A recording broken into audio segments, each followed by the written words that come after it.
Hi everyone, today I'm going to be taking a look at this LEGO Ninjago set. It is set number 70676, Lloyd's Titan Mech. So this comes with 876 pieces, 6 minifigs, and it retails for £65 in the UK. So if you're interested in price per piece, it's 7.4p, which is obviously really good, and there are some small bits of decoration, but there's a lot of big pieces as well. Especially like these fins and things like that. So I think it's very good value. I liked this ever since it came out. I mean, I liked some mechs more than others, but I always really liked the look of this one. So I used some points and bought a few bits, and this was one of the things I got. But I would have happily paid the full price for it because I think it's good. Well, actually, I think it's really good, and I think it's even better than it looks on the box. And so here you see the minifigs you get. Let's have a, there is the set itself. Let's have a quick look at the back. So you can see how this actually comes apart. So that's really cool. Yeah, you can see the different action features. Oh, and you get a nice spinner with it as well if you're into spinners. So yeah, so that's enough of the box. Sorry, I'm not really sure where to start because I just really like this. I think it looks great. Reminds me of maybe, I guess, maybe a bit of Power Rangers and things like that. So the other Ninjago mech I have is the Fire Mech, which I quite like, but nothing like this. This is by far much better for me personally. Some of the other mechs, I still need to track them down, pick up some of the older ones, which I will do eventually. But I just think this looks really good. So I think I might actually go for the minifigs first. Oh, hang on, just move this box out of the way. Yeah, I think we'll go for minifigs, and then I'll take you through the mech itself. Right, so first we have the Forbidden Spinjitzu version of Zane. So really nice printing on him, and yeah, I think the colours go really well, really stands out. The headpiece is obviously really cool. There is his nice angry face and back of his head, but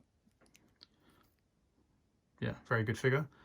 You also get the spinner, so a nice icy looking spinner. If you've not seen one before, which I'm sure you probably have, but it's just all one piece and then you put the bottom on. And I will attempt a quick spin, but it may fall off the table.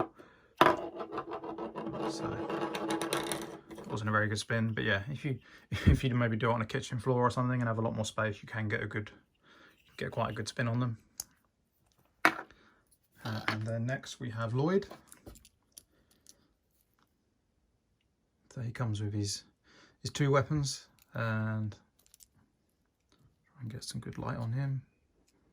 Yeah, cool outfit, as usual, what you'd expect really. Kind of a dopier face and a ready to fight face. So yeah, eyebrows don't change it too much, but yeah, it's got a nice little get a bit of light on that. Yeah, nice little indented kind of epaulette thing there he's got with his spare sword. And then who is the next guy we have? So the man with the flag. So this is General Vex. So I can't translate that, but I'm sure some guys and girls know what that says. You do also get the additional ones as well. So say you're having to buy multiple sets, you get those spares. But you can just, I don't know if you can just make out the blue tint at the top of his weapon. So cool printing, cool ice kind of built into his gear and his armour. So just the one face for him, but I think that's fine. I don't think you need more than one. and printing underneath. Just kind of continues the icy theme to him. It always seems a little bit pointless to do printing underneath when you're going to have it covered, but well, not pointless. I guess it carries on the realism, I suppose, but especially on the back, you don't see it. It gives you an extra option if you do want to mess around and have their armor off and swap it around. And then next up we have a Blizzard Warrior, so we'll go for this one. So he is the Blizzard Warrior, so kind of similar in terms of gear and things like that. Obviously he's not the boss, so his armor's not quite so good, but another good baddie, and he does have a second face. And I think you get maybe 1 or 2 spare katanas in this colour, plus maybe a spare silver one. I can't remember where the spare bits are, probably in a pot somewhere. And then we have Blizzard Sword Master. So if we take off his hat, he has got like this nice kind of partially translucent see-through type head. So just one face, but then he's got a little ponytail on the back, so that's quite good. It's an interesting look. Nice kind of tattered cape, printing underneath. So he's obviously the sword master, so he needs 2. And then finally we have the Blizzard Archer. So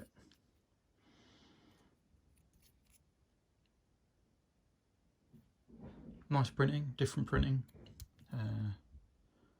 Another good second face. So yeah, I think all in all, a very good selection of minifigs actually.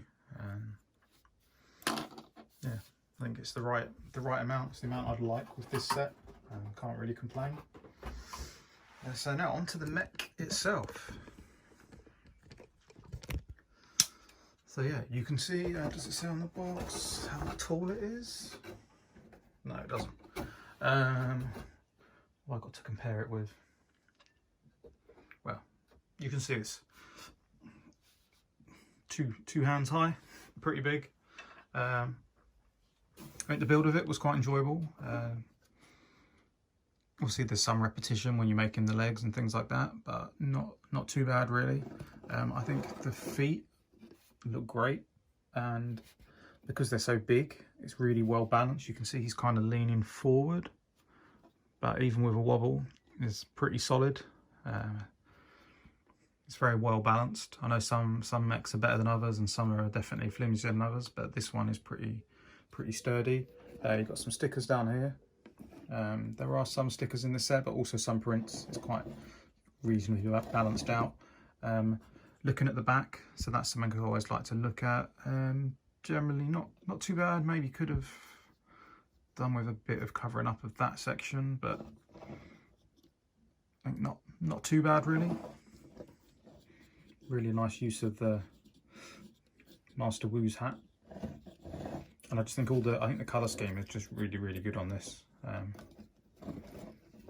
so you can fiddle about with some bits and pieces to make it look slightly different if you like. You can adjust these flaps as well, so there's lots of different bits to slightly change how he looks.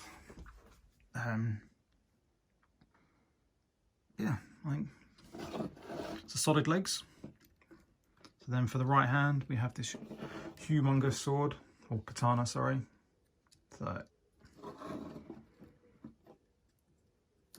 just nicely, I don't know if you can see, so it is attached, and then the fingers go around, but pretty good. You can have all different positions, so you've got the usual kind of ball joints. So for the limbs,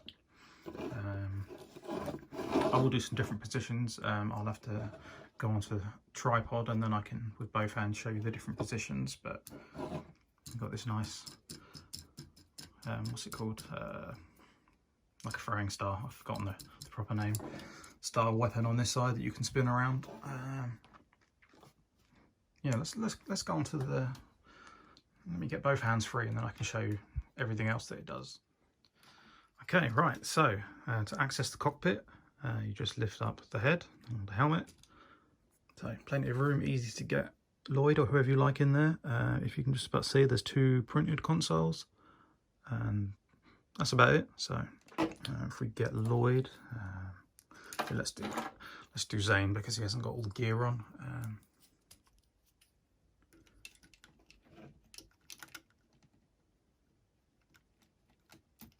There we go. So not exactly protected, but still pretty cool, well positioned inside there. And then yeah, so if we have a look up here, so we have, these are actually prints, these ones here, and then these ones are stickers, so at least you don't have to do so many stickers. But I think it's quite nicely, so that's a sticker there as well, but I think it's quite well balanced, the stickers and the prints, and not too much of an issue. Cobweb is on this. How's it? I've only had this built for maybe a week or two.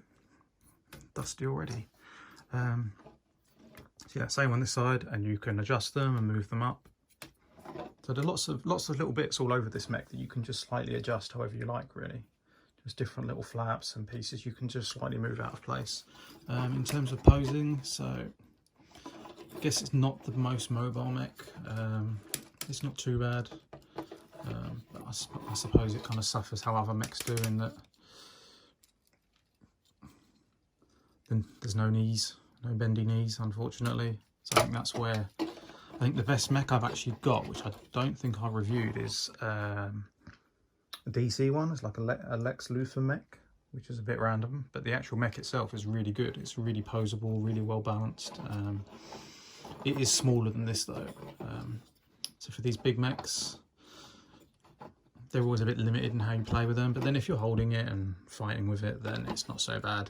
There's more movement to the arms. You can have the arms out and up and down, so adjust the head piece slightly. So, and I will have this kind of on the shelf next to some other Ninjago sets, and I think it just looks really cool. But yeah, if you're buying it to play with it, then it's going to be like other mechs, unfortunately, where it's not the most mobile. This piece, oh, so there goes one of the missiles. So yeah, this is the piece you can remove. Let's move the mech back a bit. So you can see you've got a place for Lloyd or Zane or someone to sit.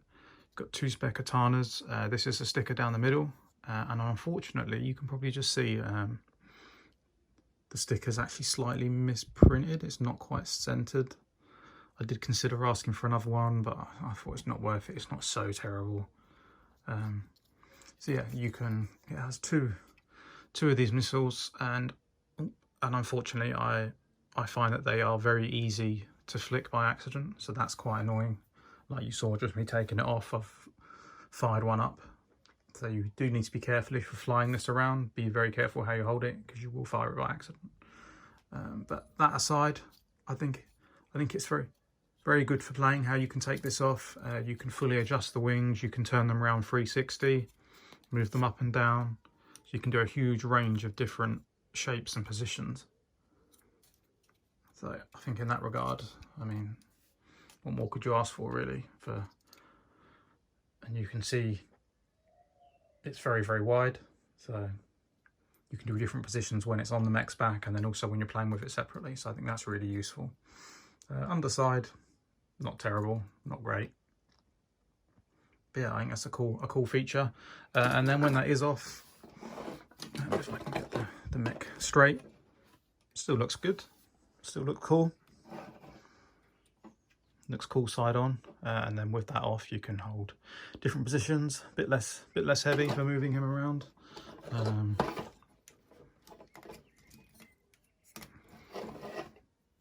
Yeah, so that's probably it, really. Hopefully, it all made sense. What I was saying, you can kind of get a feel for this set.